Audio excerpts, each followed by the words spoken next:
મારી આપ સૌને વિનંતી એ છે કે જે તે હેડમાં કામ કરવાની સાથે સાથે ક્વોલિટીનો આગ્રહ કરો.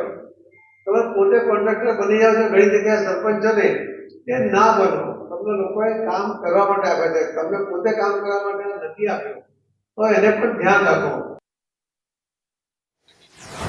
સી.આર. પાટીલની આ વાત સામે ગેનીબેને વળતો જવાબ આપ્યો. ધાનેરામાં આજે સરપંચ સંમેલન હતું અને ત્યાં ગેનીબેને કહ્યું કે ગ્રામ પંચાયતોને બદનામ કરવાનું કામ સી.આર. પાટીલે કરી રહ્યા છે.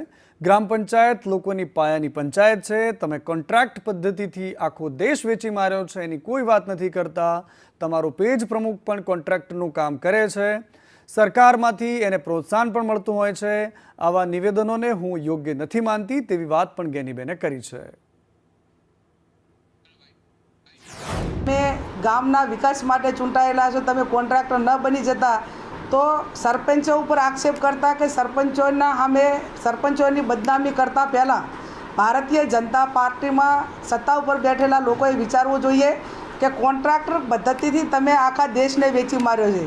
અદાણી પાસે તમામ ક્ષેત્રના કોન્ટ્રાક્ટરો તમારો ભારતીય જનતા પાર્ટીનો પેજનો પ્રમુખ હોય તો પણ એ ગામની અંદર કોન્ટ્રાક્ટરના કામો કરતો હોય, વિવિધ તમામ કેફી પદાર્થો વેચવા માટેનું કામ કરતો હોય અને એને સંપૂર્ણ રીતે સરકારમાંથી એને પ્રોત્સાહન મળતું હોય, તમામ વહીવટી તંત્ર તરફથી એને પૂરો સાથ સહકાર મળતો હોય.